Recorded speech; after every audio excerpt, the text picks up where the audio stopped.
Hello guys, welcome back to my channel. So ఇవాళ జరిగినటువంటి match ఏదైతే ఉందో అది కూడా మనకి ఎంతో ఇంట్రెస్టింగ్గా కలిగేది. ఎందుకంటే మనం మాట్లాడుతుంది Haryana Steelers versus you Mumba match. So అనుకున్న స్థితిలో ఈ సీజన్ అయితే మనము ఫస్ట్ నుంచే ఫస్ట్ డే నుంచే మనము హడావిడిగా అట్టై అవుతుంది. మ్యాచ్లన్నీ మనకి కావాల్సినటువంటి ఇంట్రెస్టింగ్ కలిగిస్తుంది. ఎందుకంటే ఈరోజు సెకండ్ మ్యాచ్ టై అవుతుంది. మోస్ట్లీ అన్ని సెకండ్ మ్యాచ్లో టై అవుతుంది. మనం ఇప్పుడు first day second match tie అయ్యింది, దాని తర్వాత next day second match tie అయ్యింది. సో ఇంకా ఇవాళ మళ్ళీ సెకండ్ మ్యాచే టై అయింది. ఇంకా టై అయిన దీంట్లో యూంబా 2 సార్లు ఉంది. సో అది గమనించాల్సినటువంటి విషయం. సో ఇంకా ఆబ్వియస్లీ ఈరోజు మ్యాచ్ అంతా బాగా జరిగింది, కానీ యూంబా మాత్రం బాగా ఆడిందని చెప్పొచ్చు. సో ఇంకా వాళ్ళకున్న డిఫెన్స్ యూనిట్ మళ్ళీ ప్రూవ్ అవుతూ వస్తుంది. వాళ్ళకి ఎంతో మంచి డిఫెన్స్ యూనిట్ ఉంది. అంతే దీంట్లో చూసుకుంటే పెద్ద పేరున్న రైడర్స్ లేరు యూముంబాలో. అయినా కూడా వీళ్ళు ఇంత టఫ్ కాంపిటీషన్ ఇస్తున్నారు అంటే అదొక పెద్ద విషయం. ఇంకా హర్యానా స్టీలర్స్ చూసుకుంటే వాళ్ళకి ఆ అపోనెంట్స్ ఎవరైనా కానీ ఈజీ గెలవాల్సినటువంటి టీం అది. ఎందుకంటే అంత టాప్ రైడర్స్ ఉన్నారు దాంట్లో, అండ్ ఇంకా డిఫెన్స్ కూడా బాగుంది. అందరు దాంట్లో కాదు, డిఫెన్స్ బాగుంది అండ్ రైడింగ్ స్ట్రాంగ్గా ఉంది. మెయిన్ రైడర్స్ ఉన్నారు దాంట్లో. సో ఇంకా అన్ని ఎవరైనా కానీ అపోనెంట్స్ ఈజీ హర్యానా స్టీలర్స్కి. కానీ తలబడుతుంది. సో మొక్కి మూలిగి ఎట్లాగో గెలిచింది టై బ్రేకర్లో. సో ఇంకా ఈజీ గెలవాల్సినటువంటి మ్యాచ్ ఇంకా నన్ను అడిగితే మాత్రం. కానీ ఏమో మరి హర్యానా స్టీలర్స్ ఇట్లా వెనకపడి గెలిచిందని చెప్పొచ్చు. సో ఇంకా లాస్ట్కి దెబ్బ పడలేదు. సో ఎందుకంటే లాస్ట్ మ్యాచ్ హర్యానాకి పెద్ద జిలేబీ అయింది.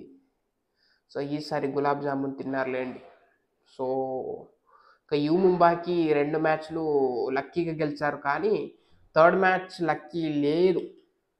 అఫ్కోర్స్ టై అయ్యే ముందు అన్నీ లక్కీగానే నడుస్తుండే, కానీ అక్కడ టై అయ్యింది కాబట్టి ఇంకా అప్పటి నుంచి లక్ పోయింది. అండ్ టై బ్రేకర్ ఈ రోజు కూడా గెలిచేదాం అనుకున్నారు, కానీ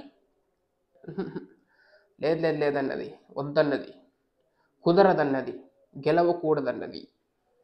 సో ఇది రెస్ట్రిక్ట్ చేసింది కాబట్టి యూంబా డమారైంది. హర్యానా స్టీలర్స్ ముందు నిలిచిందని చెప్పొచ్చు. సో ఇంకా మన్ప్రీత్ గారి ఫేస్లో లాస్ట్కి ఒక చిరునవ్వు అయితే వచ్చింది.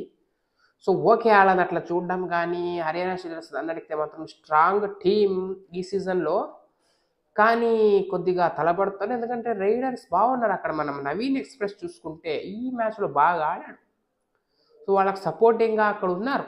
వినయ్ ఉన్నాడు, శివం పఠారే ఉన్నాడు.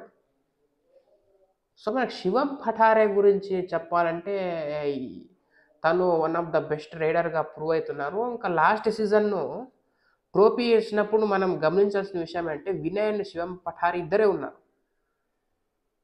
వీళ్ళని పెట్టుకొని ట్రోఫీ గెలిచింది హర్యానా స్టీలర్స్.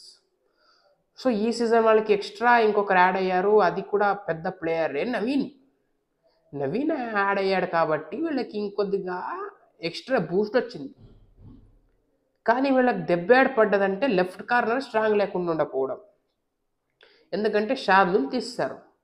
సో ఇప్పుడు షాద్లు కూడా ఉండి ఇంకా నవీన్ ఉన్నాడంటే ఇది ఒక అన్బిలీవబుల్ టీం అవుతుండే.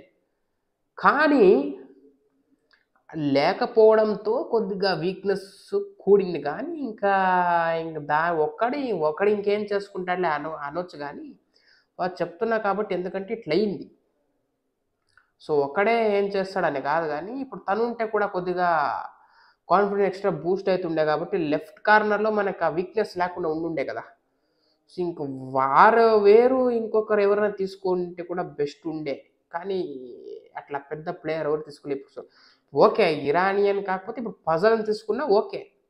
సో ఎందుకంటే తక్కువకే పోయాడు కాబట్టి వాళ్ళకి ఆ ఛాన్స్ ఉండే, కానీ వెళ్ళలేదు. అదే చెప్తున్నా, తనకు ఆల్టర్నేటివ్ తీసుకోలేకపోయారు అని చెప్తున్నా అంతే. సో ఇంకేం చెప్తలేదు. ఇంకా అది ఆల్టర్నేటివ్ చూసుకోలేకపోయారు అంతేగాని. సో ఇంకా చూసుకుంటే హర్యానా స్టీలర్స్ బెస్ట్ టీం అవుతుండే. సో అక్కడ దెబ్బతిన్నారు. సో ఇంక వినహాయిస్తే ఇంక అన్నీ ఓకే. ఇంక వాళ్ళకి అది లేకపోయినా ఇంకా రైడర్సే చాలులేండి వాళ్ళకి. సో సో బెస్ట్ ట్రేడర్స్ ఉన్నారు ఈ సీజన్లో హర్యానా దగ్గర. ఫామ్లో ఉన్నారు అందరూ. నవీన్ కూడా ఫామ్లో ఉన్నాడు కానీ కొద్దిగా ముందుకు రావట్లేదు బిడ్డ. లేకపోతే ఫామ్లోనే ఉన్నాడు నవీన్ కూడా, ఏమంత వెనకపడి ఏం లేదు. సో ఇది చెప్తున్నాం ఎందుకంటే ఈరోజు మ్యాచ్ ఇంట్రెస్టింగ్గా కొనసాగింది. అక్కడ హర్యానా స్టీలర్స్ అయితే టై బ్రేకర్లో కొద్దిగా వచ్చి జామున్ తినుకోపోయారు. సో ఇంకా యూంబాకి గడ్డపారిచ్చారు అంతే, అది చెప్పొచ్చు గైస్.